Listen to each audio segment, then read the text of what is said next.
We cannot restrict the education just to schools. As soon as we enter the earning phase, we realize we should be prepared to be educated from everything around. Not knowing something is no more an excuse. Unless we are informed about everything that relates to us, we cannot survive. If you have listened to the first 10 podcasts of Happy Professionals, you must have got a sense of why I don't talk about money much. Welcome to the second season of Happy Professionals, more professional and more happier this time. In this renewed version of the podcast, I'm bringing a new line of guests who are dealing with money on a daily basis, yet find their happy doses of life. This guest is very, very special to me because I felt like I was walking in a desert until I see a fully grown, beautiful forest that is Naga.farm. NagaPrakasam sir wears a lot of caps. He's an angel investor, he's a farmer, he's a founder, and he's a CEO. NagaPrakasam sir, thank you so much for joining us today in this Happy Professionals podcast. Looking forward to a very good, knowledgeable session. Yeah, glad to be here, Dinesh. It's a very nice topic. It's called Happy Professional because happiness seems to be the utmost priority needed for the human beings now. Then very good. Please continue. As a farmer growing startups, what kind of natural calamities have you faced so far? The kind of disasters that will break the whole ecosystem that we have built. What are the contingency plans that you have in place, and how do you handle them on a day-to-day basis?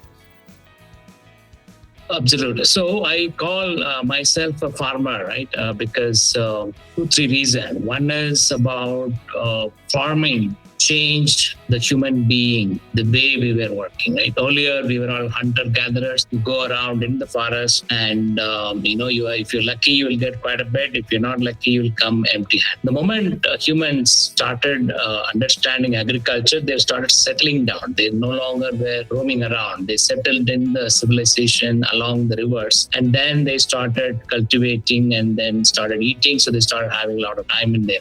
Otherwise, they have to hunt for the food. So we were able to win the animal kingdom. So this is where, the agriculture plays a fantastic role in the way we look at ourselves, the evolution part of it. So, but now if you look at, as you rightly said, farming is looked down. There are 50% of employment in agriculture. Every day there are thousands of farmers leaving agriculture. None of their farmers want their children to study, learn, work on agriculture. They said, find the next opportunity, leave this village, leave this, profession. It's no longer viable. And the children also have seen the struggle a farmer goes through. So they don't want to go to that. So I started calling myself farmer. Growing startups means that I want to change the stigma around the word farmer. People start looking at the word farm as a different connotation, not a profession that nobody should look at because every day almost 7.5 billion people in the world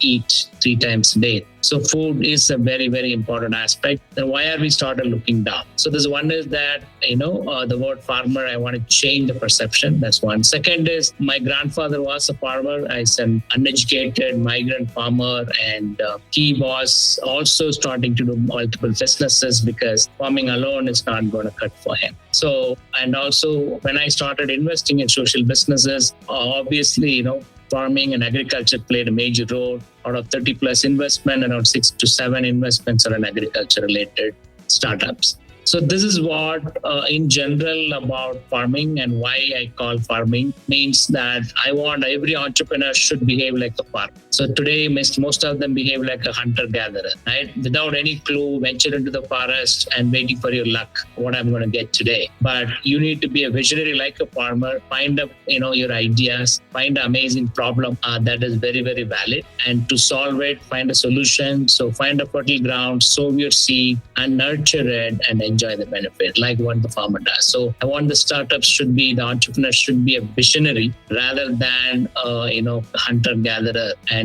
waiting for the luck. So these are all the reason I call myself a farmer. I'm growing startups. I'm farming, not hunting and gathering, right? So the second part of your question, which talks about why agriculture is not a viable profession, and because it is playing with nature. So in front of nature, we are a very humble human being. We always think that we won over nature, but every time when we are arrogant, I'm sure nature slaps in our face and says that you have no idea who I am, right? We saw that few years back, pandemic did the similar one, where whether you have money or not, whether you have an advanced, developed country or not, everybody went through the same rigor, right? So nothing stopped anyone from that. So similarly, in this, all these crisis about climate change today, it is man-made, right? Many of these practices that we have been doing for thousands of years, not sustainable. So that is hurting us now, because a place like India, we have a monsoon and which works like a clock, right? Every year, this time of the year, you have a rain, and farmers are very, very clear about what month to store, what month to cultivate, all that. Was very, very clear. But today, this is all upside down, right? So you have this year monsoon, we have 2 weeks delay, but now we have floods going on. And Banglore, we have not got enough rain, which we used to get. So, interestingly, see, Delhi is flooding, right? So the Indian monsoon is amazing system of 2 monsoons, where one, comes from the south west and then going all the way up and then coming down as the northeast, right? So this is today, it's kind of disrupted. Whenever there is a climate change issue, the poor are the one impacted the most. And that especially the farmers, because either a drought or a flood is affected. Right? 2 weeks before, there is no water, so he couldn't start sowing. And he was wondering when to start the, sowing pot. But now it's flooding, so he can't do anything. So this is where it is becoming very, very, important for us to understand these 2 problems the farmer face, which the world is facing as well. One is the climate change. The next is the inequality. So this is the world's largest problem today. Every part of the world is having through this problem of more people falling into poverty. And similarly, the climate change is impacting them significantly. The fund that I'm part of, called Acumen Fund, we have launched a fund, $52 million, just purely for resilient agriculture for smallholder farmers. Because India is full of smallholder farmers less than 2 acres. And we brought in the climate change aspect as well, that how they are becoming resilient in handling the climate change. If it is flooding, how can I start working on it? We want startups to come and solve these problems, whether if it's a drought or flooding, how they can create an environment for farmers to, probably thrive in whatever they're trying to do. The second part of this farming part, why suddenly if you start looking at them, it's not viable. And one element is that if you take any product, you will see an MRP in that, right? Maximum retail price. It's printed by the producer. Farming is the only area that farmer does not put the MRP. Someone else does that, right? So I have mentioned this in my book, Back to Bharat, in Search of Sustainable Future. The climate change inequality is the major theme of the book, where I'm saying that what you eat, where you live, and what you wear need to change, because all the 3 are not sustainable. So when you start coming to what we eat, so today the farmer's profession, his profession is not viable, because one of the reasons is that he's not putting MRP. So M.S. Swaminathan, who is a Green Revolution guru of India, today, thanks to him, we have a surplus food in the country. But at the same time, we also develop a lot of unsustainable practices. So earlier, if you look at when my grandfather was a farmer in our street, he did a big pit that everybody in our house, in the street, will dump the waste in that. Every 3 months, he take the compost into the field, right? That's how, we were recycling. We were creating compost and systems were there. And you don't just grow only the single crop. If I was in Rajamandri and you see that miles and miles, you see only paddy. So this monocropping was not there earlier, right? So you will do multi-crop. You will have some paddy, something, places like Rajamandri area with plenty of water, paddy is appropriate. But, I grew up in a rain shadow region where we hardly have rain, but we also started, going towards paddy, and then you'll start relying on water table and, bore wells and stuff like that. So earlier one was we do multi-crop. So we don't just grow paddy or whatever, we grow the vegetables, we have everything else. So the farmer, for his household needs, food-wise, he don't need to buy anything. It's all growing in his farm, right? Which also creates the soil health improved, because one crop will take away the nitrogen from the soil, one crop will fix the nitrogen, so that they know the cycle of multiple crops, which is strengthening the soil, at the same time make the farmer self-reliant, because food wise he was growing pretty much everything we needed. One small patch, he'll grow vegetables for him and his family. Some part he will excess, he will sell, the rest he will grow it. And every house had this moringa. Today moringa is a superfood, right? So the backyard will be there, and you'll have your kitchen garden kind of thing, right? So even behind your houses in many villages, you'll have your bathroom water going and growing vegetable garden. So like this, buying food related thing, farmer was not at all a problem, right? So one was multi-crop, and the second was, the most of his needs are met in the food. So now when you do a single crop, so everything what you need is on the paddy. So he has to sell the paddy and then get the money and use the money for every other expenses. So that is where the problem is lying there, is that I don't fix MRP, someone else fixes MRP. And does that mean that they have no idea what my cost is?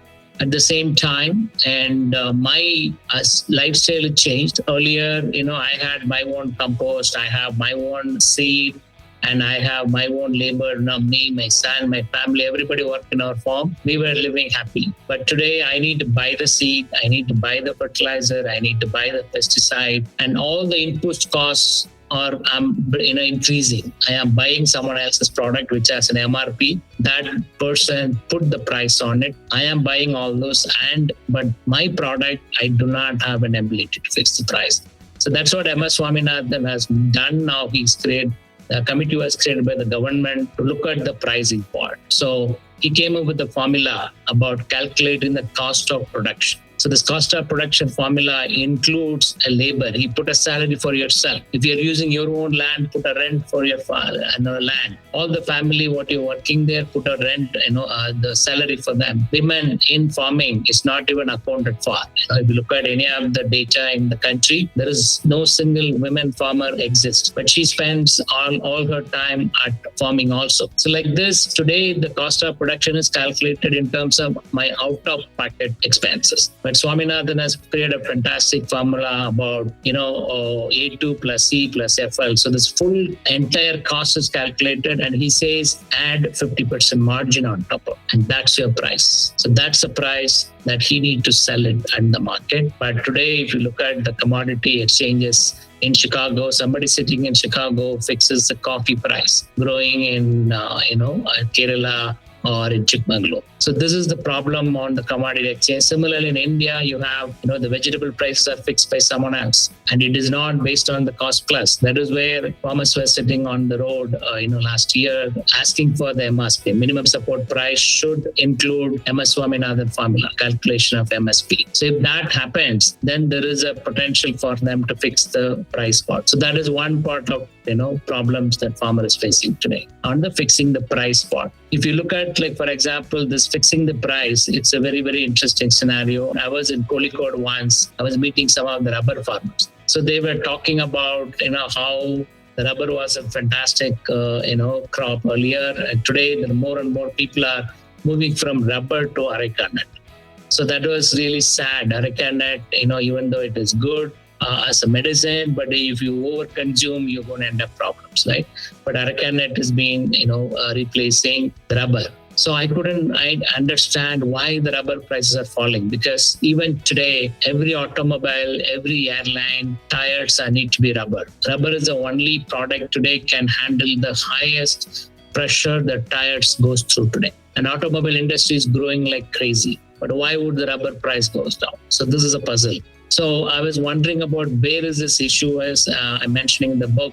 I was watching a episode in a TV channel, which was called Economy, the Giant Beast. So there was an episode on rubber. So this reporter was in Thailand, and Thailand also facing the same problem that Thailand farmers are moving away from rubber. So he went to Thailand and asked the farmer, why you are moving away from rubber? He said, my price is the problem. He asked, okay, who do you sell the product to? He said, somebody in Singapore will come and buy. So he went to Singapore and asked the person that, why are you buying at this price? And the farmer, it is not affordable for him and he's moving away from. So I have no clue why this price is, because the price comes from US, right? So this is the issue that, someone sitting in Chicago fixes a rubber price for the worldwide using some algorithm, some data based on the weather pattern and all that stuff, but he has no clue what the cost of production is. So now the funny part. So then he went and checked one of the rubber tire manufacturers saying that, hey, here is this problem. There's more and more farmers are leaving agriculture in rubber farming. So what are you going to do? And you need automobile industry is growing up. And he said, yeah. We are already, doing R&D to replace rubber with something else. So look at this craziness, right? So the consumer has not having any clue about why the farmers are leaving, why the production is going down. And the farmer is leaving. The middleman in Singapore has no clue how the price is fixed. So end of the day, some guy sitting in a commodity exchange fixes the price, and killing the whole industry. So this is the second part about the pricing part. Right? The first is about the multi-crop model. The second is about the pricing element. There has to be a lot need to be done so that we can fix it. The other part is about, good news today is that doing good is getting celebrated.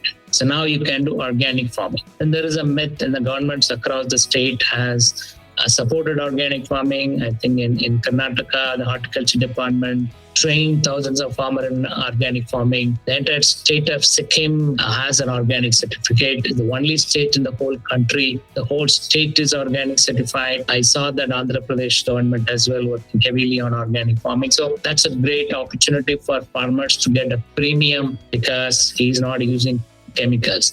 So he has an opportunity to go to the customer directly. The word farm to home is a very popular statement, but today 99% of the startups have no clue what farm to home is, right? So I see one major grocery chain in Banglore, their trucks running around. There's one side you will see a Shah Rukh Khan picture, the other side there is a farmer's picture. So everybody claims that it is coming from the farmer. Then why do you need the Shah Rukh Khan, right? Who makes more money, Shah Rukh Khan or the farmer? So end of the day, the food comes from the farmer. The problem is how many hops between the consumer and the farmer is what farm to home means. People just confuse the term and say that everybody is getting from the farm only. But who are you getting? Directly from the farm? And one big startup raised money in this space, and the journalist asked me a comment. And I reached out to the startup and said that define your farm to home. How many percentage of your vegetables you're buying from the farmer direct? And he says, no, we don't differentiate. We have buying from farmers and farmers partners. So who are these farmers partners? Brokers, middlemen,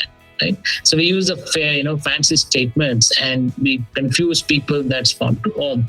So true farm to home startup struggles because these guys who claim to be a pseudo farm to home and they will cut down on the prices and stuff.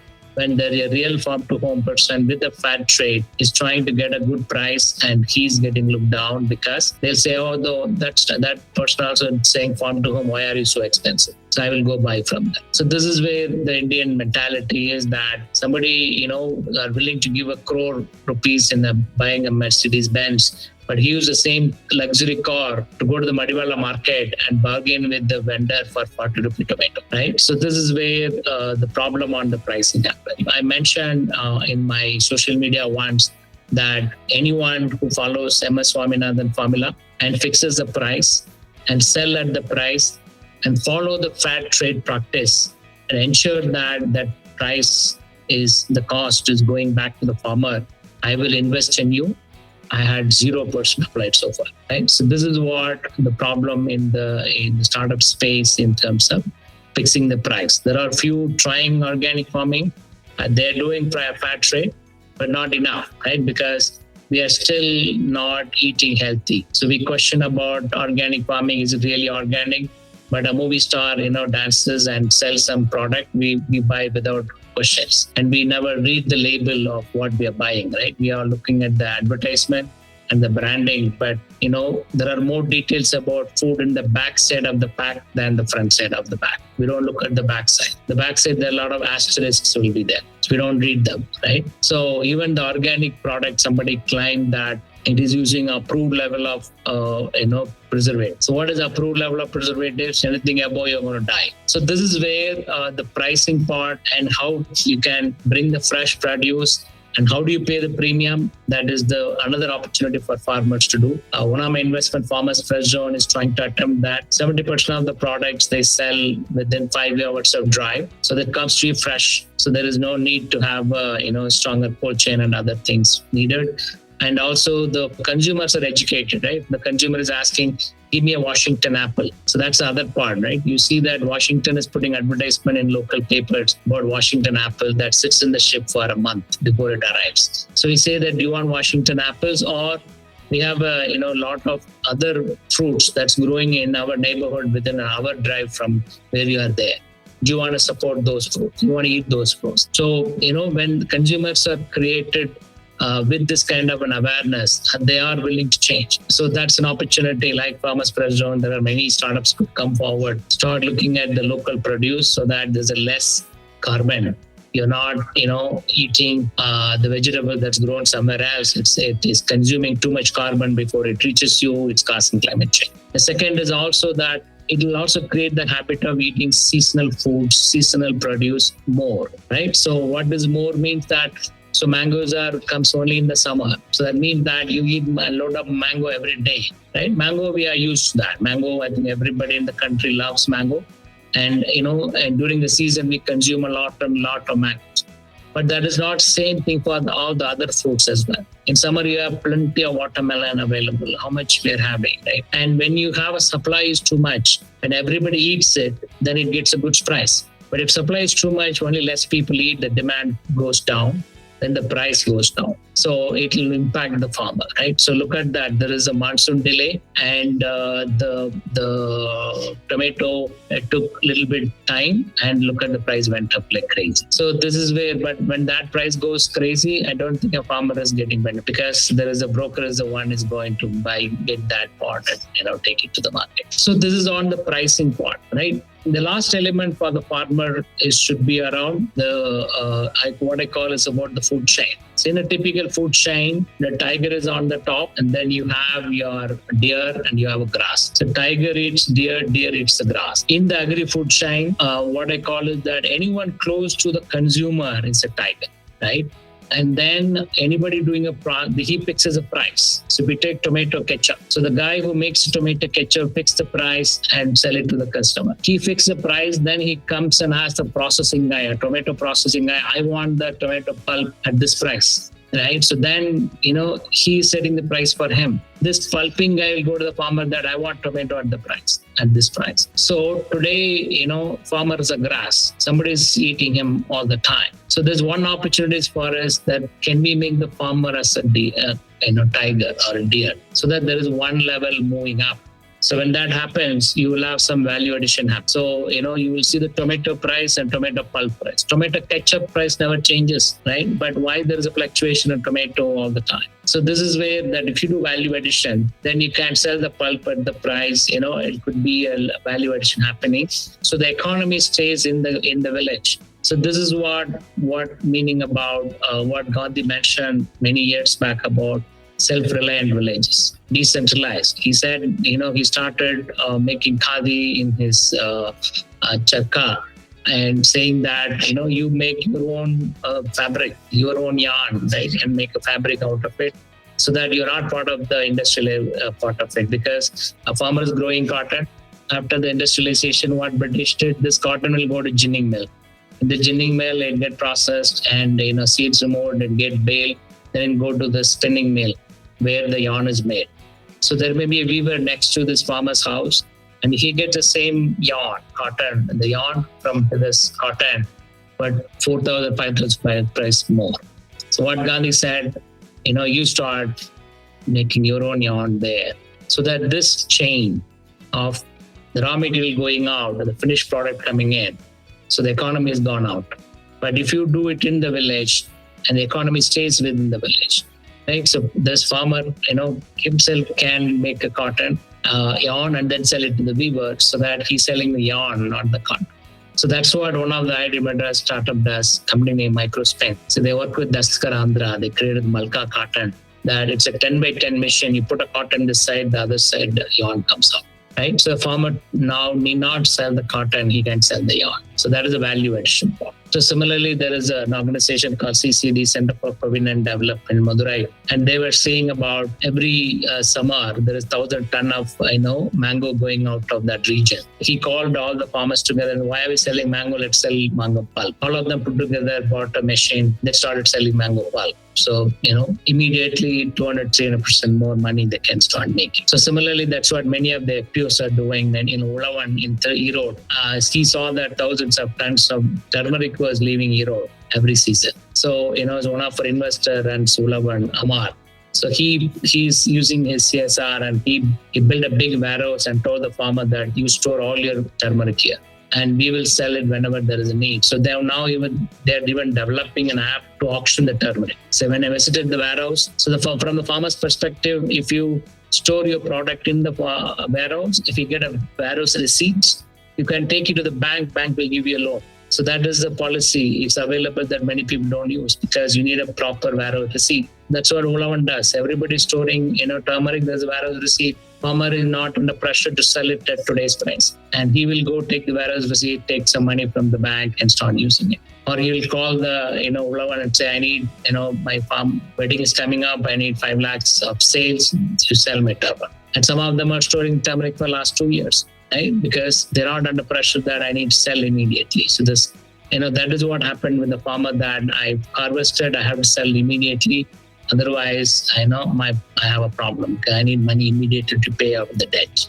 So this is what Ulavan does. Now they're sorting the turmeric, selling grade A, grade B different. So there's more money coming in. So there's no longer brokers buying. They are selling in the auction market and trying to find the price.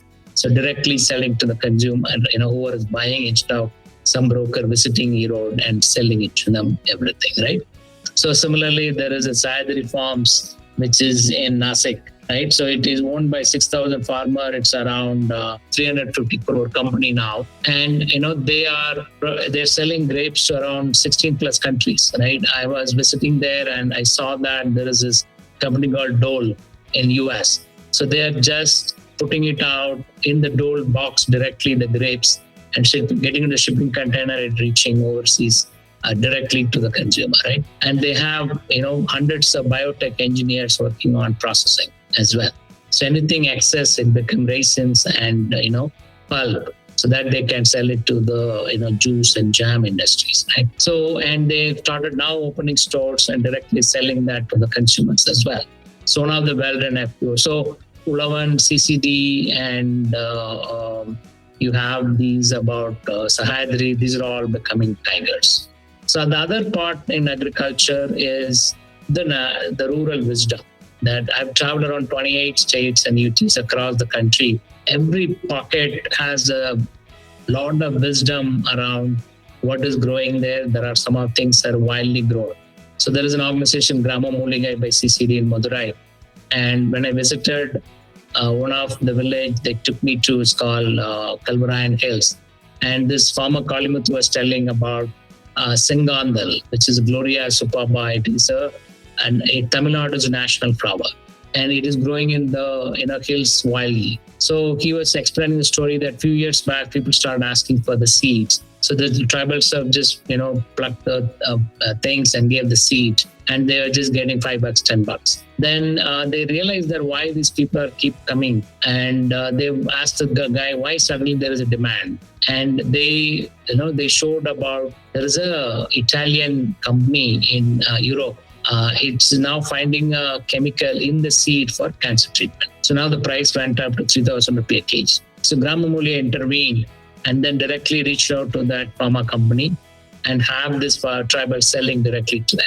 And now because there is a demand and they are growing, the tribals are growing in the fields as well, this particular seed, right?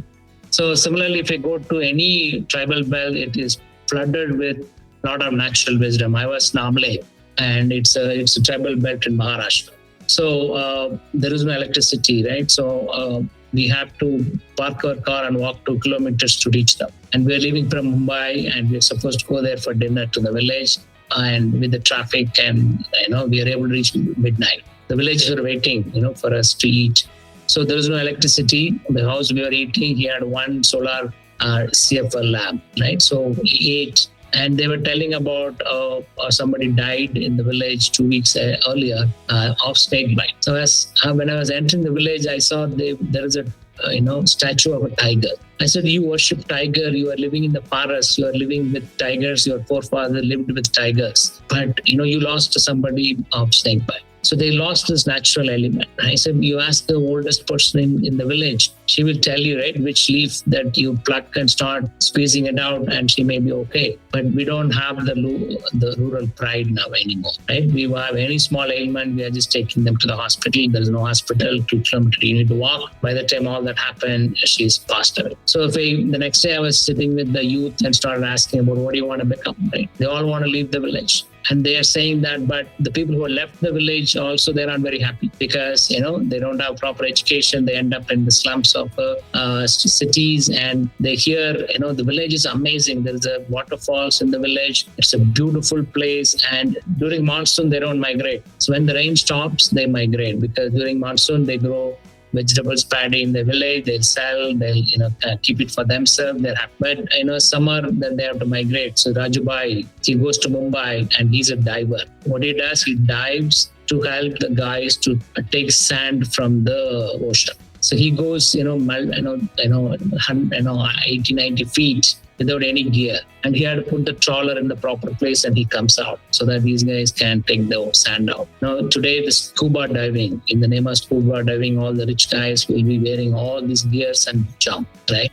But here is somebody, a Rajubai, a migrant, a seasonal migrant, and diving for saving his life. And one mistake, he'll be gone. So this is what Rural Caravan incubated NSRCL was trying. How do we create rural livelihood so that they don't need to migrate? And even if they migrate, there's nothing wrong. I'm a migrant living in Banglore. But I want when they migrate, they come and live in India, not in Bharat. Right? There are 2 million people live in the slums of Bangalore. I don't want them to come to the slums. You come and live in Palm Meadows, that's awesome. But if you don't come. So what is the rural livelihood? So that is what we need. More and more rural startups need to come forward.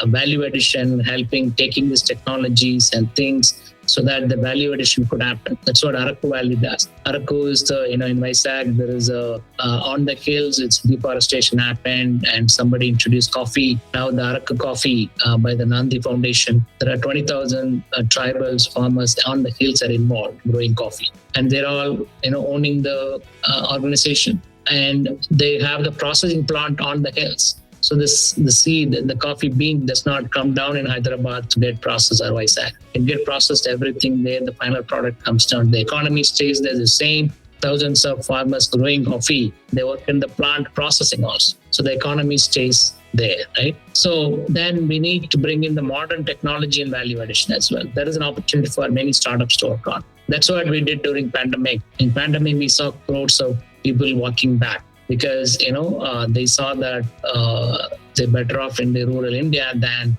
sitting in a city, because even a lockdown, even 1 or 2 days, they can't survive without wages. So they have to go back. So that's what I've put in my social media, that Bharat saying bye to India. Right? Many of them are going back to rural. That's a fantastic opportunity. When I came back from US, I was called as a foreign return, right? And I said, these are all not migrants back. You have to call them city return, because when we came from US, we know good and bad in US, and we are able to apply some of these things in the country. Similarly, the people who are coming from city, they know good and bad in city. They build the city. So they know the best of both. So there is an opportunity to utilize them to build rural livelihoods better, right? Because they know what is working in there, and they've seen the other side. This side is possible as well. So we found out around thousands of technologies collecting dust in many of this ICAR, CSIR, IIT labs, and we put a Kisan Mitra platform, and we started telling about these technologies. We started, hosting them in, the scientists come and talking in Zoom or whatever the streaming media, and multiple languages, right? We did in English from NSRCL IIM Bangalore. We did Telugu from Bhagavatsala Charitable Trust. We did Tamil from Velour Institute. Then we worked with KVKs. There are hundreds of KVKs across the country. So we told the KVKs to stream them live in that village. so the farmers can see it. So the farmers can listen in their own language directly from the scientists what technologies are available. So we found one in IIT in Mumbai. There is a Professor Sanjay who developed mobile jaggery unit, right? You can put it on a tractor and pull it, the jaggery unit into the farm. The farmer put the sugar cane, 10 minutes, you'll get a jaggery coming out. So at the farm gate, farmer can sell jaggery, not sugar cane. So he presented this technology. Then one brand came, said, somebody making this jaggery, I would buy. So they ordered the machine from the farmer, from the scientist in IIM Mumbai. And then they trained the youth in the village in Mandya. And then said, all the jaggery you make, we will buy it. So then the youth worked with the farmers and using this machine created jaggery. The jaggery was bought by this organic brand. So this is what, technology are developed for value addition where simple systems are possible. And at farm gate, if the jaggery is sold, that's an amazing opportunity. You move farmer into a tiger immediately. So these are all things available, but that are not reaching to the right people. That's what we did with Kisan Mitra platform. So this is what agriculture, the last part on agriculture is that the part, it is even in government across the world, keep the price of food in control because food cannot be market driven. If it is market driven, we will have a civil war across the country. In US, Apple phones are market driven. But if they sell corn as a market driven, the poor cannot eat corn. So that's what happened when they used corn for ethanol to make fuel for vehicles. Corn price went up. People are upset. So US government has started banning, or controlling the food, corn going into ethanol manufacturing. So they have $800 billion of subsidy food bill, farm bill. So that, they end up giving a lot of grants to the farmers so that the farmer live in the farm, keep producing what they're doing, and the government is subsidizing. Because if he wants the market price for the capsicum or corn, and the problem will be happening because the middle class and lower middle class cannot afford food. So even a developed country, the richest country in the world, has a problem with agriculture. So that is what, if the people always say that 50% of the employment in agriculture, it's hardly contributing, less than 17% to the GDP. Farming sector is not productive. I always tell them, make farming sector market driven. Tomorrow, the price of every food should be 300, 400 times what it is today. Then agriculture contribution GDP will become 3 times more, 4 times what it is today. So whose problem it is? Problem is somewhere we blame the farmer. So this is what, agriculture is a huge macroeconomic point. If you take Ireland, it calls that every farmer is a government employee, right? We'll keep giving some grants so that they keep on working in the farm. So this is what, opportunities ahead of us. I'm very, very happy today with this climate change. There's another opportunity for farmer as well. If you look at India's GDP is almost 7 times lesser than US. But US per capita emission is 6.8 times more than India. So if carbon is a new gold, we are already rich. So that means that, a farmer growing organic farming, we need to calculate the carbon he's saving. We give him credit. Elon Musk makes $1 billion every year selling carbon credit. So why not our millions of farmers doing organic farming?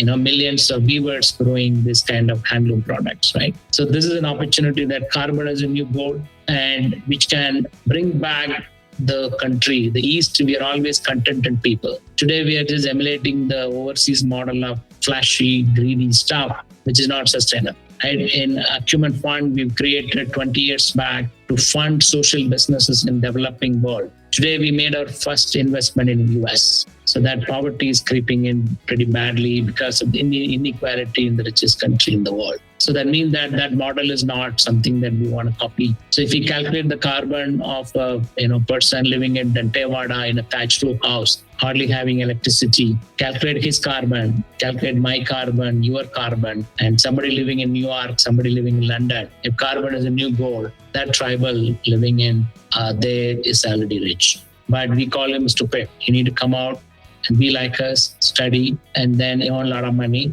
and you'll have a stress. Then you de-stress, go to the farm and do camping, no electricity, nothing. You sleep on the floor, and it is called detox, right? And you do that for once a year, you are a wise man. But you do that for 365 days, you're stupid. So this is what kind of development is. Who defined all these things, right? So this is what there is an opportunity for us to redefine what the sustainable future means and celebrate the simplicity. Don't call them poor, and they are richer than us because we are the spoilers of the world. Yeah. Automation today is doing a lot of sentiment analysis. How do we measure the impact of automation and the content that it is generating has on the general viewing audience? And what are the measures we have to take to ensure that it is going in right direction?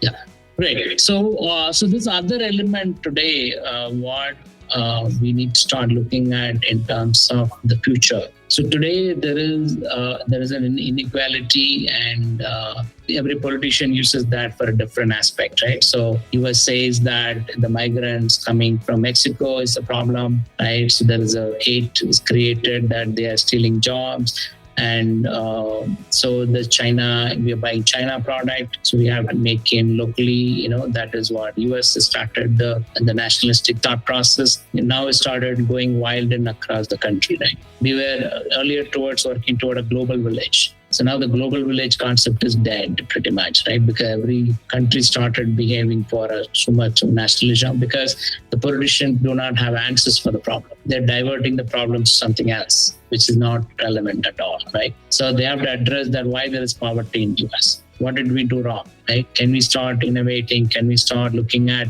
why there is accumulation of wealth in one corner, right? Today we can put people, owning 50% of world's wealth in one bus, right? So 50% of world wealth is owned by few people sitting in one bus. So that is the part. And so that means that model we've developed, it's not working. It is just making, one bus full of people. And this is a problem that it causing the inequality. So that means the system that we've created is not distributing the wealth. So we had communism, we have socialism earlier, which was also not working, right? So we need to really understand about what is the new model that we need. As a country like India is developing, it is a great opportunity for us to look at what is the model we want moving forward, instead of, getting carried away by distraction of problem to something else. So this is where today, many of these organizations, there is one organization called OECD. It's about economic development. So, and Nobel laureate like Joseph Stiglitz, they're all talking about the word GDP is not the only indicator, right? You cannot measure the performance of the car in speed alone. There are multiple dials in the car, which tells you about RPM, fuel. Everything need to be, the temperature, all that need to be appropriate for the car to perform very well. Then why are we just stuck on the GDP alone? Because then in the name of GDP, there is a growth is happening, and there's bigger and bigger corporations that are getting created. The wealth get accumulated in one set of people alone. It is not getting distributed. A CEO of a company makes, $300 million, as a salary, where he fires people, right? So why is not sharing his wealth among it? And what is the ratio between the lowest employee and the CEO of the company? So all those things need to be looked at in terms of defining what the country wants. So they're calling today is about, that's why the SDG was developed, right? There are 17 goals UN has developed to measure the country's progress. Not just GDP alone, right? How much you are doing for women empowerment, how much you are doing sustainable practices, right? How are you taking care of your water, right? Water is a major problem across the world now, right? Like there are 17 goals that defined for the countries to start looking at the development side of it. So many of these countries now, widely adapting SDG, coming up with amazing ways of defining it. Some countries went way ahead as well. There is a country, New Zealand, they are basing the SDG, but they come up with another term called wellness. So they're telling that what is the wellness of my citizen today and what it should be in the future. And to do that, what should I be doing now? So they're looking at money just one element of it, but overall wellness is very, very important. What Bhutan call it as a GRAS, happiness index, right? So when the rest of the world looking at GDP, they are looking at the happiness element. So this wellness part of New Zealand is being, widely looked at now.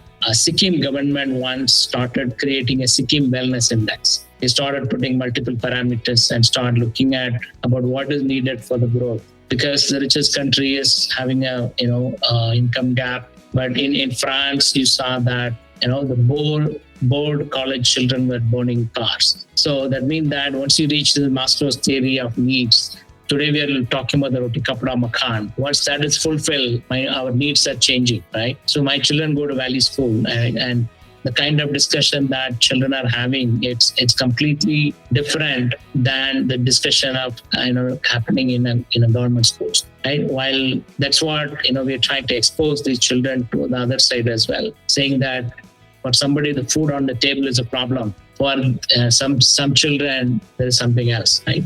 Is what do I have the latest iPhone or not? That's his major need. Because when they were asking the school, I was asking what's a basic need. Phone was mentioned as a basic need. So this is what about the wellness element of it. So across the country, the models are breaking. So politician has no clue about how to fix it. So they're all playing distraction, and which is which won't be carried away for a longer time. How US has seen it, right? So they have seen it clearly that the problem was identified appropriately, but the solution was not at all. We can't build the walls. It took a lot of effort to break the Berlin Wall that brought the world together. But now, US Trump's solution was build a wall. Mexicans should not come in. So building a wall is not a solution, right? So this nationalistic thought is not a solution. It's about how do we take everybody forward. So why this inequality exists? So that is what creating a problem in people's mind, that why I am not rich, you are rich, right? So if you look at in Bangalore, whenever there is a bad rain, there is a fight happens between Tamil Nadu and Karnataka, right? Because Bangalore is growing like crazy. We have 12 million people. We take away the Kaveri water. So then there's a one bad rain. You'll have a Mandya farmers, not having enough water. And then it needs to reach Tanjavur farmer in Tamil Nadu. They won't get water. So the bus will burn in Bangalore, right? Because all the pent-up feeling, people throwing stones and stuff like that. So this is what that we need to start looking at holistic solution instead of each state looking at this is a problem, but how can we solve? So that's what one entrepreneur did, Boson Whitewater. He looked at the data. There are 3,500 apartments in Bangalore. 80% of our used water is now recycled. And they're not, they're just let into the stormwater drainage. So all the stormwater drainage in Bangalore are all smelling. These nalas, they used to be called rivers, right? These rivers are supposed to take the stormwater drain to the lake. So to now it's taking the drainage into the lake. The lakes are frothing, right? So this is what Vikas did. He put his technology in an apartment. He said, don't pay me anything. I will give you a rent. Give me a bad water. I will recycle. He makes the water recyclable. And you can drink the water.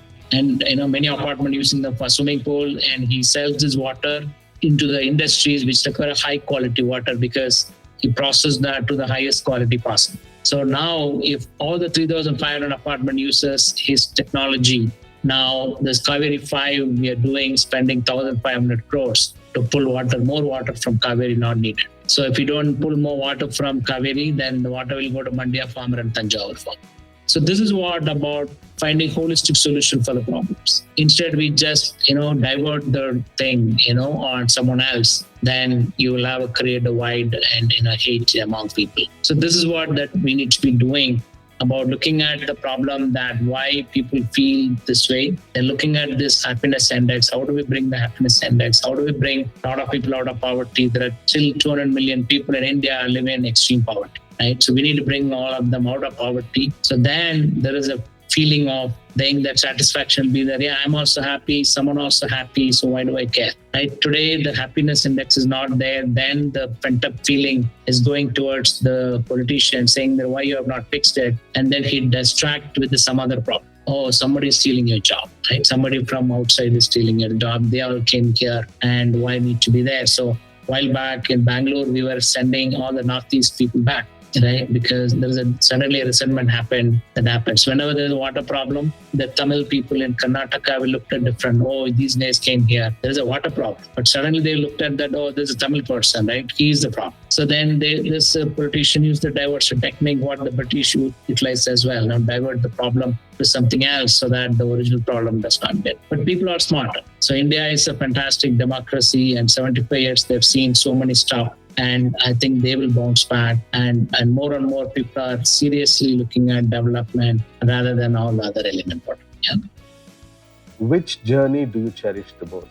the journey till 41 years as an employee or a business owner, or this self-driven journey, the farming journey that you're doing right now, and why? Right. So I'm a typical middle class, right? You study, and then you go abroad, study, settle. And that's what I did. In 99, I was living in San Diego. So we earned for a desi food, right? Indian food. So there'll be a Diwali Mela. So I went for that, and there was a stall called Association for India's Development. And there was a young person standing there, and she said, "Where you're from?" I said, "Madurai." And there was an India map, and she put a pin in Madurai, and she started talking about Arvind Eye Hospital, how it is the best social business, how 60% of their surgeries are free, and how they're solving the problem of eye and all that. I grew up in Madurai. I know there was Arvind Eye Hospital, and I never understood the model. It was a big slap in my face that how much ignorant of us among ourselves as well around us, what is happening, because we are worried about yourself, your head down doing this, and so that changed completely my thought process around there's so much around us, we are ignoring it, right? So since that 99, all our weekends in US, it become a lot of opportunity for us to learn about India, right? There'll be a storm. At that time, there was an Odisha cyclone happened. We started raising money. We supported cyclone relief. And then there's a movie called Swadesh. There is a village people building hydroelectric power plant themselves to solve the electric problem. So that it is us. So it is the story of Association for India's Development, right? Shah Rukh Khan, it doesn't, our founder Ravi Kuchhwani doesn't look like, that good as Shah Rukh Khan, but he gave up a very nice job and PhD in University of Maryland, and he started AAD. So that plant was supported by us from San Diego. We designed the plant and we send the money to buy the equipment, and the villages built it themselves, right? So this is what that taught me about how technology can be used to solve the problem. And we talked with a lot of these people coming to India as well, Medha Patkar, and we have Abhay Bonk, who got a Padma Shri last year, working in a tribal belt, and talking with them, can create a knowledge about what the problem that India has it that many of us are not aware. And there is a book called Everybody Loves a Good Drought by P. Saina. And that created an amazing opportunity for us to learn how multiple people are using government scheme for their benefit, right? They're waiting for the drought to come in so that government give a lot of these subsidies and stuff, and then they will enjoy, right? And also they will just take some example that working in some part of the country and then dump it. And there's a story about how Jersey cows were given to some hottest place in the country and they're all died off, right? So this is where that learn a lot of learning about India, understanding that the diversity of it, understanding that every pocket has a different set of problems. And also the solution need to be holistic also, right? So you go to a village, you want to fix the water problem. If you want to say, I want to build a school, because education is the important thing. Everybody works on education, right? Most of this number one in terms of NGOs solving India's problem, education is number one, right? More number of NGOs working on education. So you go to a village to build a school, and you don't have the child's coming in. If you then understand what is happening with the child, either she goes a labor or she walks probably 5 kilometers to collect water. Then we need to fix the water problem. So you fix the water problem, now the child has come to the school and now she's dropping out. So what is the problem? So this fly sitting in the fecal matter next to the, the school, sitting on the food that's given to her, and she has diarrhea. It takes months to recover from diarrhea. She does not come. So we need toilet. So like this, if you go to the village, these problems are interconnected. That means the solution should be interconnected as well. So it has to be holistic. That was a great understanding about India. Aid has given. So all our weekends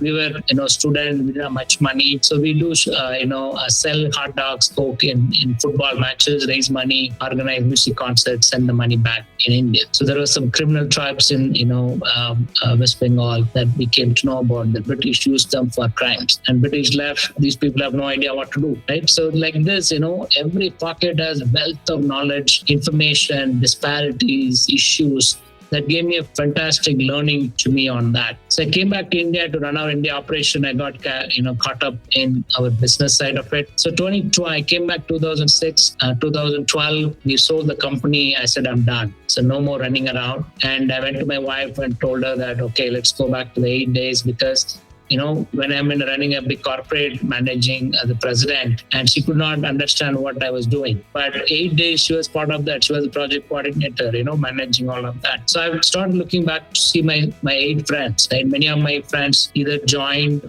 become activists, right? So they started picking up serious problem and started working on it. The others said, went on politics as well. Now, Arvind Kejriwal started an app that a lot of people went with them. So long career in a business side, we grew this company from 20 million to $400 million. So that gives a thought process that, when we support NGOs, 1 year we raised $1 million in the US, we support many NGOs. 1 year we'll support only 500K. So we're able to less number of NGOs could support. But what if you marry the efficiency of a corporate and then heart of an NGO, nonprofit, then can we build a business around it, right? So that we need not rely on external funding all the time. So I was thinking that could be the social business. I thought something I figured out. A friend of mine told about Acumen. So 20 years back, Jacqueline had a similar thought, aid versus trade. And she was working for Rockefeller Foundation in Africa. And she saw that if I give 1 rupee as a donation to someone, I get 1 rupee worth of impact. But if I invest 1 rupee in a social business, and then I could get the money back, I can repeat. But providing the services affordably.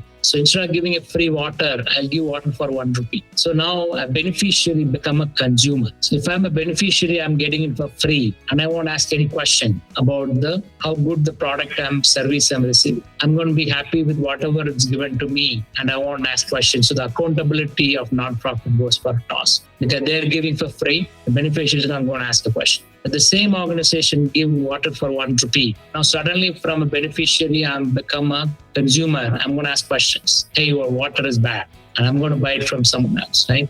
So then accountability comes in. That's what she called as aid versus trade. She raised $100 million and started investing in these startups and working in social businesses. So Arvind Eye Hospital was one of the first investment. We gave grant, debt, equity, and all that. So and this idea was so awesome, and I visited all our investments across the country. I went to Gatkodam in Uttarakhand. From the last trailhead, there's a 9 hours of drive and beautiful pine trees across Himachal and Himalayas, right? So I reached his place in Kumaon, Pittorgarh, and I said, hey, this is an amazing journey. We saw the picture perfect, scenery around. He said, that's the problem, Naga, I'm trying to solve. Because this pine is not natural to in that region. It was introduced by the British because of the turpentine and all that. So pine sheds the needles every summer. So this pine needle cover the floor, nothing else grows. So it killed the entire ecosystem of Himalayas. Only pine trees were growing, no Himalayan oak, no cypress, nothing. And pines are not a flowering plant. So there's no birds, right? There's no honeybees, right? This ecosystem is completely gone. And he was showing his place, 5-acre land. Every year he pulled his pine needles out and he started leaving the land barren. And he has an amazing garden with, oak and pine tree growing. He's growing vegetables and all that stuff. So with the pine needle, he's collecting every summer. So he found a technology in the Indian Institute of Science, Professor Dasapa has developed. And you put out any biomass, it gives a producer gas. You send the gas to the turbine, it makes electricity. So Dasapa has created for this biomass like some briquette. You take a biomass and make a briquette and do it. And Rajneesh Dasapa said, I have pine needles, I want to use this technology. So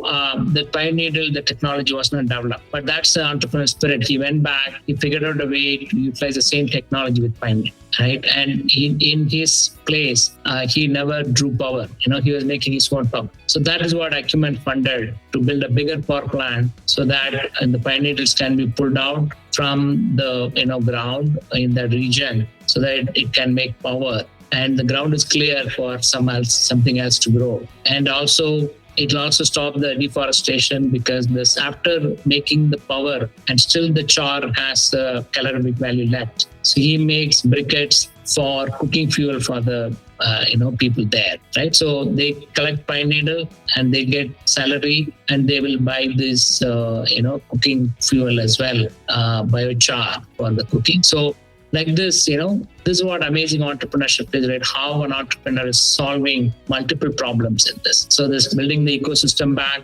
livelihood back to the people, and giving power, which is a problem in the country, right? So these are all the possibilities of entrepreneurship. And I went back to my investors. We're all used to invest in IT company because we are all IT guys. And I told our guys that, hey, look at this opportunities, that how a technology is brought in to solve an interesting problem. Technology doesn't mean that Banglore definition of technology, right, is writing an app. So this is where we started IN Impact to invest in angel investing. So this were, in 2012, this is an amazing journey. Then my wife told, here's my basic needs. Don't touch this, do anything you want.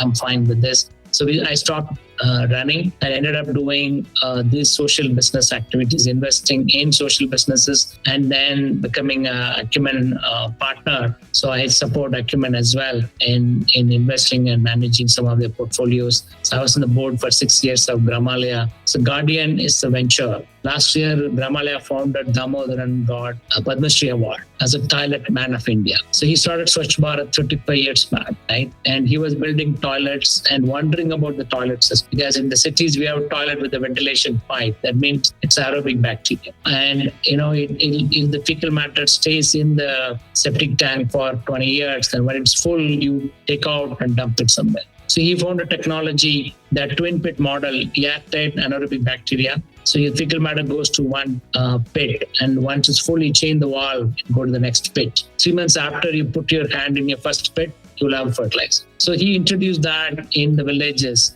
where open defecation was 70% in the country. So he figured out this problem 35 years back. India was defecating in open, and he started building toilets, right? So he started giving loan to people build toilets. It was amazing, the board, every time when I go to the board meeting, I go visit these villages, they build toilets and we get 98% money back. The money is only to build toilets. So I've seen houses with thatch roof house now has a Pakka toilet. So we give 20,000 rupees, 24,000 rupees as the loan. But in one village, there's one lady built a toilet for 1 lakh. I said, are you crazy? Why did you put so much money in this? You could have sent the children for education or some other expense. She said, no, sir, this is only Pakka structure in my house. So 20 years from after, I may build a house. At that time, I don't want to demolish this toilet, right? So people took pride in the toilet. So this is what amazing learning about, I really enjoyed. My whole family loves this journey about how we are able to make a difference. And by investing in Guardian,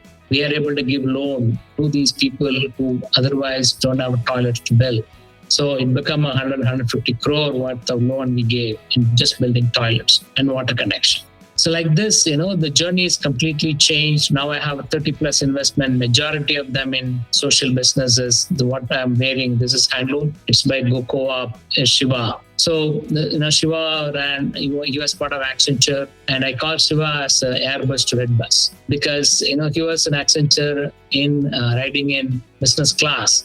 And now you see that he is now sitting in Odisha with 40 degrees centigrade working with weavers. He looked at this weaving, the handloom. He saw his village in Guntur that number of people growing in weaving is reducing every day. There are thousands of them leaving because it's not viable. There are 9 million weavers in the country, makes 5,000 rupees a month, right? So none of the children want to work on it. So next to agriculture, the second largest employment is in textiles. So that's a major employment for people, but they are leaving. Same problem. What is happening in agriculture, in the handloom as well. People don't wear handlooms, and that means that, the market is gone. So earlier, the people make fantastic, silk with a lot of work, maybe give it to a king, and the king will give acres of land for them as a gift. So that's how, Maheshwari had happened when Kilya Devi, the queen, was promoting handloom. And even today, next to the palace, you will see the thousands of weavers weaving Maheshwaris and saris. And it is in the banks of Narmada. So most of their border will have a Narmada river on it, right? So that was the glorious day of that. And today, the viewers are making $5,000. So that's the problem. Shiva saw that and said, okay, so how can I make this a better one? So he started connecting directly the weavers to the consumers. There is no how. So he started Gokoa marketplace. There's no middleman is allowed. Weavers, there are 24,000 cooperatives in India for the handlooms area. So he brought hundreds of them, 500 of them into the online platform to sell directly to the consumer in overseas and cities. And he has a Go Swadeshi exhibition that happens across the country. Then he brings the weavers who can interact directly with the consumers. And now the consumer will know what am I wearing. So what I'm wearing is ikat, is made in Pochampalli, right? So, but if you see that, there is a lot of adulteration happen. So you can see the similar looking shirt for 100 rupees. So that is what killing the handloom industry. So that is what he brought the consumer directly with the weaver to understand what ikat means. Ikat means that this sticky man design, they dye the thread, the design they want, and they weave it to get the final product. It's a very, very tough to make, a very skillful job. That's why it's mostly blurry. The less blurry, they mean that it's highly skilled person who dyed the thread. Right? That's Pochampalli, that's ikat. Ikat have a GI tag. But you will see the similar looking, printed one available for $100. So that is what he educated consumer about how to look at ikat. Talk to the weaver directly that how it is made, how much effort is made in making a product. For that, you pay the premium. And then pass the premium back to the weaver so that it become viable for him. So this is what GoPro have done. Taking, we do exhibition in US as well, exploring, telling people about handloom. So I tell people today the handloom should not be affordable to middle class. If it is, then somebody living in poverty, right? So that's what happened in India. So I was in Sanganer in Jaipur area. It's good for, famous for block printing. The one place I went, this person showed me handloom block print going to overseas. Then there is a power loom block print goes to Fab India. Then there is a, power loom screen print going to one of the, malls, right? All looking same, but the price difference is humongous. So this is what happening in India, that a person wearing this said, I paid like 5,000 rupees to buy this. This are you stupid? I bought in the mall for $100. So then you feel bad about it. So that's why handloom should not be affordable to middle class. So we need to sell it as a luxury brand. We have to sell it to people who appreciate and tell them that this is sustainable fashion. It should be expensive because it is saving carbon. Or instead of buying 10 t-shirts in Amazon, because you buy 5, you get 5 free, you buy one handloom shirt and wear it proudly. Okay, in the name of fast fashion, today you see that people want to change the DP every day in their Instagram. They want to wear a different dress. They don't care about wearing the same dress. Then you look that you're poor. But there's no pride. That's what the contented thing, what circular economy we used to do earlier. What Gandhi used to say, right?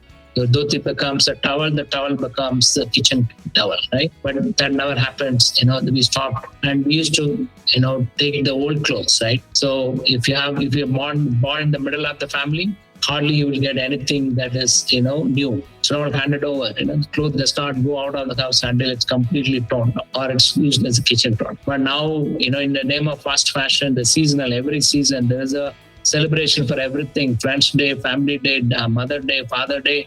You have discount 70%, 80%. So many of the brands, what they sold last summer, they can't sell it now. But they don't want that to go to the black market. They burn.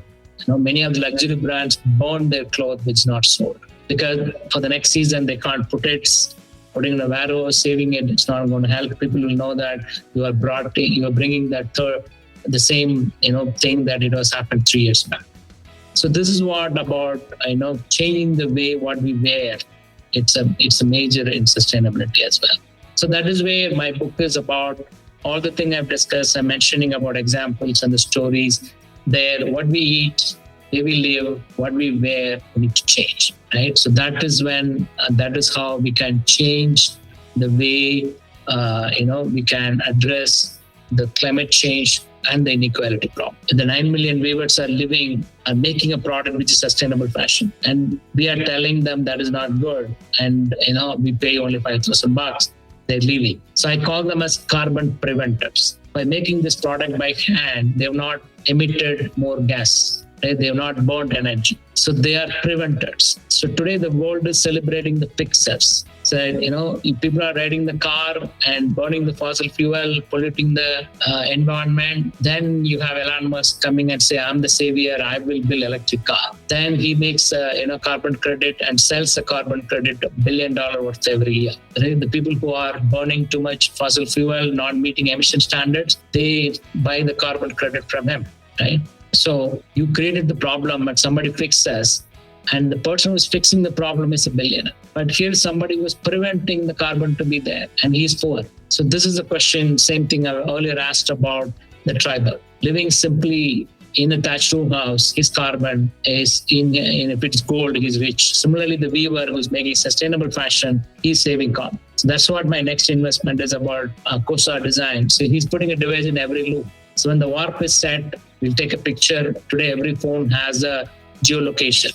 So if it is Pochampalli, it'll give you the Latin lang of Pochampalli. So then you know that loom is sitting in Pochampalli. It is not sitting in Banglore, and you're calling this Pochampalli. So now, and the device will capture every movement the viewer is making. And at the end of the finishing of that sari, he'll give a QR code. You weave the QR code with the fabric itself. So you scan the QR code now. He'll tell you who made it, which weaver made it, and where it was made, Pochampalli, and how much energy is utilized by hand. Then he'll calculate the carbon. Now India does not have a carbon credit market. So maybe in the last 2 years, I've been talking to people in US and Europe and asking them about carbon for handloom weavers, and they have no idea because it is not US problem. There are zero handloom people in US. There's no weaver in US. So they're not solving, they're solving US problem, not India's problem. So they don't have any methodology to find out the carbon credit calculation for handlooms, because since we don't have a carbon credit market, we need to develop a methodology and validate it by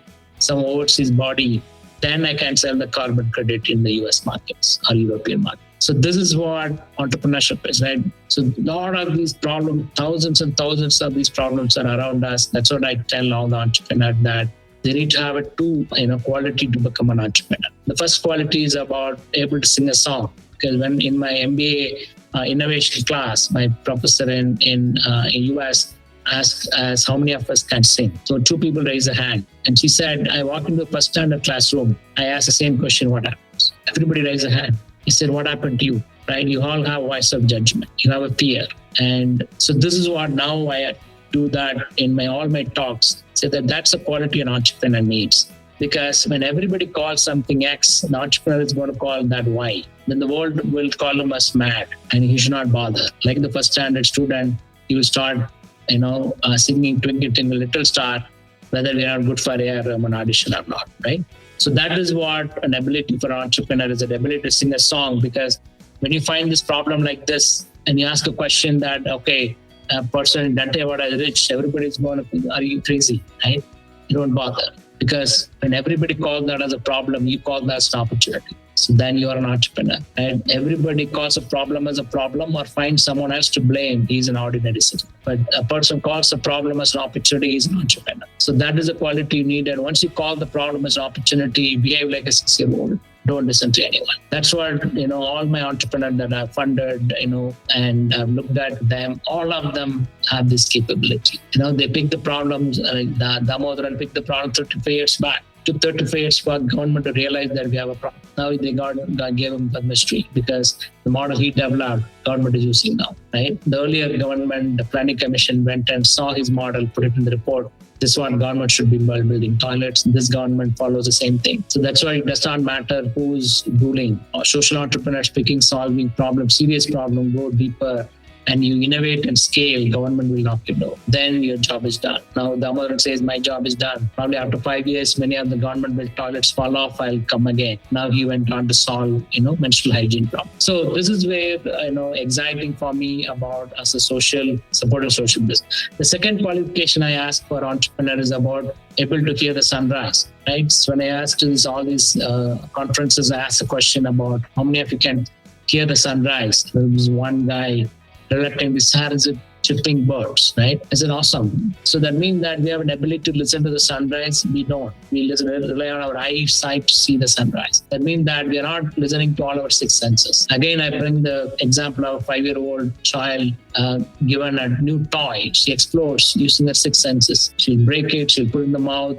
to see it's edible or not. She'll make noise. Mom will say it's not edible. Now she realizes it's not a food. So that's called childlike curiosity. We all had it. Right? The moment you become 8th standard onward, the level goes down, as I was told by a study. So that means that when you have more gray hairs, you have zero curiosity. We'll say, chalta, we have done that, been there, done that, right? The college children, will say, oh, what is the boring professor? I will learn it from YouTube. So there is this element of, not able to listen to this sunrise is a problem of the entrepreneur as well. So if you're able to hear the sunrise, your sensitivity increases. When your sensitivity increases, everything around you will start bothering you. When everything around you start bothering you, you will start asking the question why.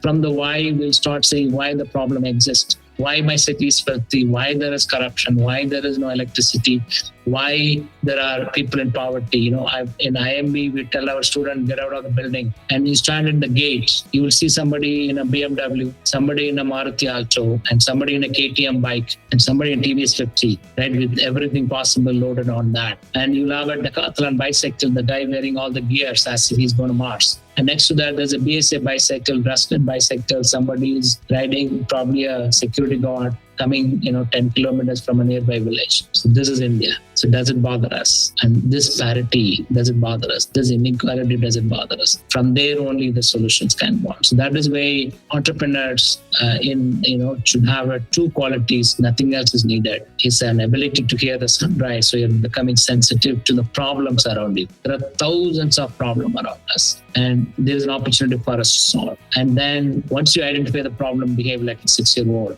Like how you behaved in your first standard, singing 22 Little Star, never bothered about what anyone think that you are a good singer or not. So that's what I call this Indian startup ecosystem as 3 categories. The first category is copycats. These guys do not have a sensitivity. They just copy from US, right? And they'll start implementing. So Amazon was started in 2000. 2015 only e-commerce was popular in India. 15 years it took. The reason is about trust problem. So they introduced cash on delivery to solve the trust problem. Because other people wonder, somebody's going to take my money and run away. But cash on delivery was there with India Post hundreds of years called VPP. In old days, we'll see it in the newspaper that you buy the product in VPP. You call the company, order it, it'll come to you, you pay the postman. So it took 15 years for somebody to marry the technology of Amazon and the psychology of Indians. Then the industry took off. So that's what the first category is about. And they merely copy technology developed somewhere, it won't work. Like the share economy, it never picked up in India earlier because when I ran my IT company, the guy, his first salary, he would buy a Honda City, 70% of his salary will go for EMI. Because car is a luxury in India, it's a middle class aspiration. He's not going to share his car. India has 11 cars per 23 cars per 1,000 people, right? And US has 700 cars per 1,000 people. So where is the place for us to put a car? And how many people have one car for do a share economy? Bangalore has 100 cars per 1,000 people. Look at the traffic problem. There's a place to put 700 cars. I lived in Atlanta, 14 lanes, 700 cars per 1,000 people, still traffic problem. There's a place, 14 lane in Bangalore or Hyderabad or Visakhapatnam or Delhi. So this is where about just copying some technology won't work, right? That's the first category of startups. If you call Ola or copy Uber, even Uber modified the model in India. So in US, if you own a car, you can become an Uber person tomorrow and share your car. 700 car per 1,000 people. Uber has introduced that so that let people start sharing the car instead of individually one person use. But in India, only the yellow board can offer service and take money. So Uber changed the model to organize the travel industry in India. But Ola copied Uber, and then Uber went to sell idlis. If you copy Uber, you also will sell idlis. There's no link between cab and idlis. But those guys selling idli, you'll also buy. So that model also the US model, right? So both Ola and Uber invested by the same investor, and everybody else is in the country is killed. That's what US model is. In every industry, there are 2 players. You have Microsoft, Google fighting. You have your, Pepsi and Coke fighting. You have Burger King and,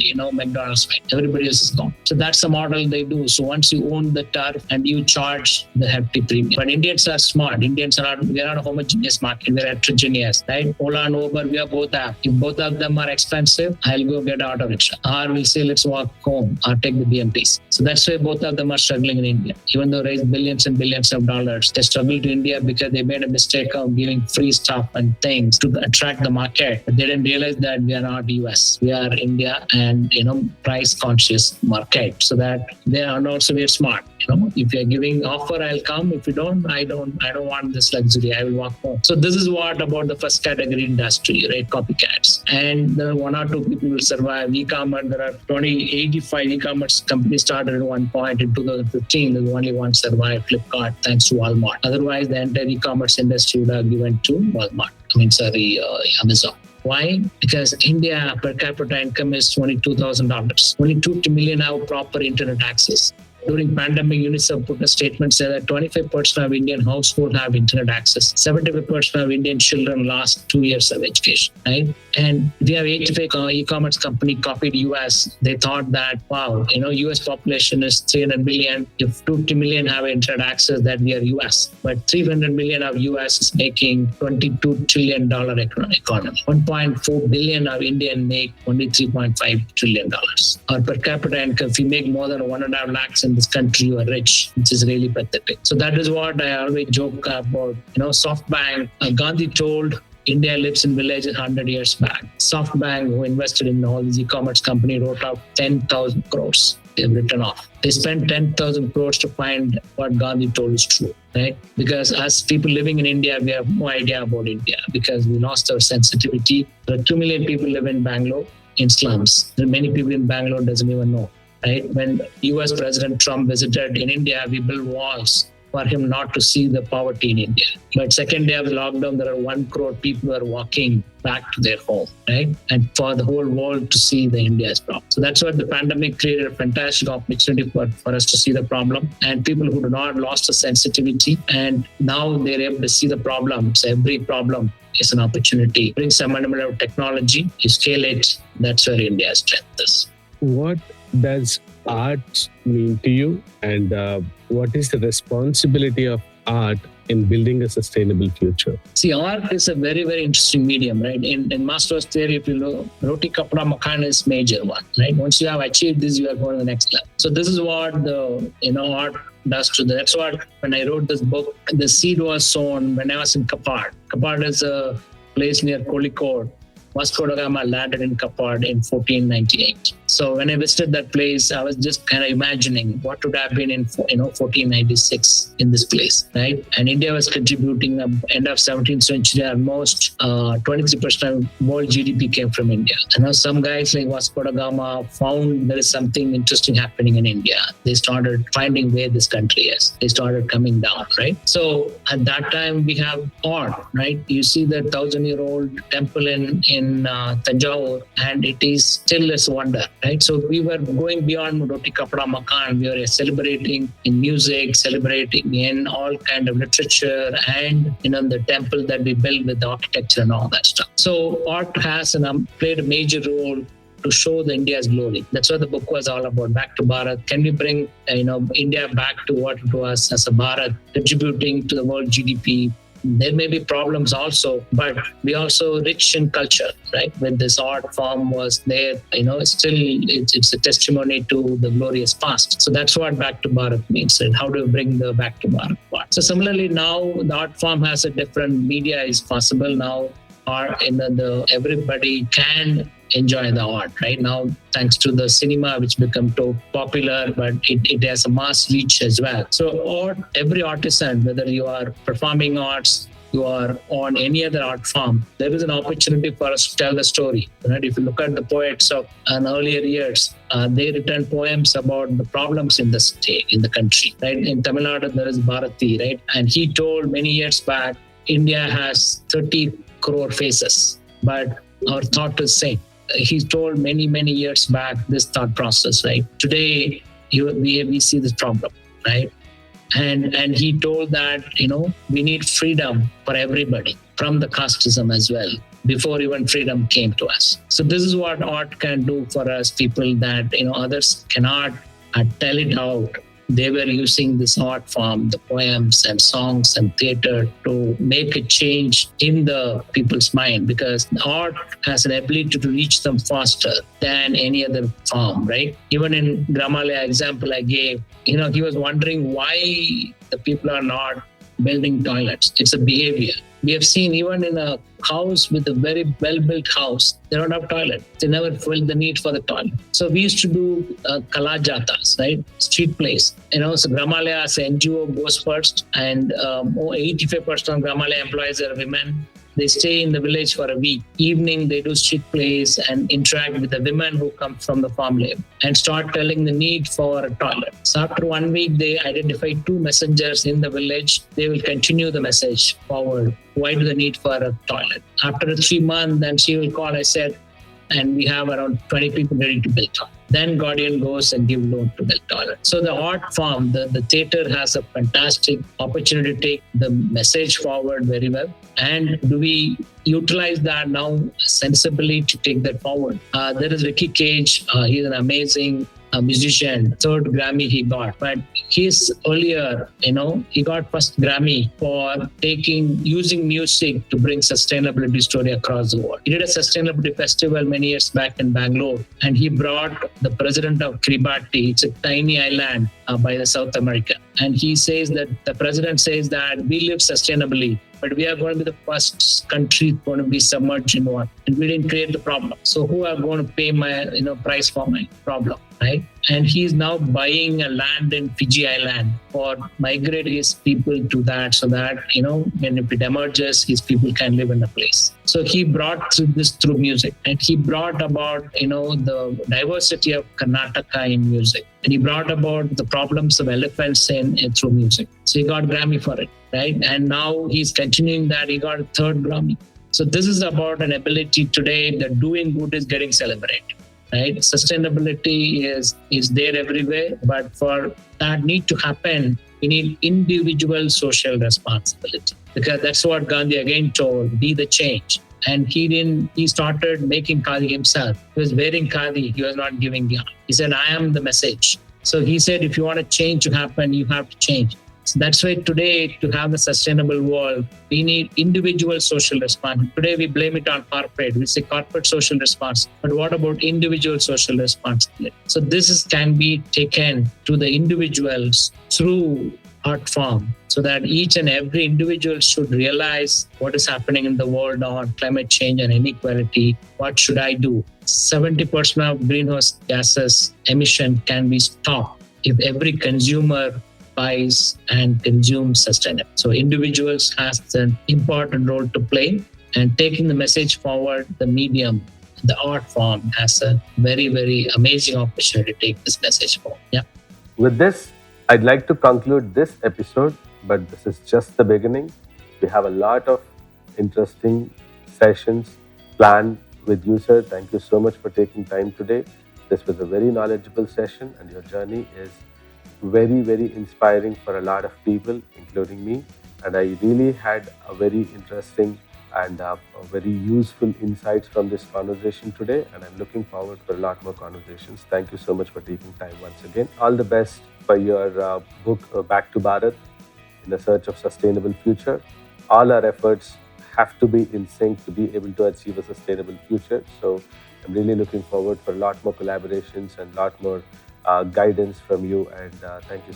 Thank you very much. So a very nice initiative, and I'm looking forward to see your movie soon as well in some format.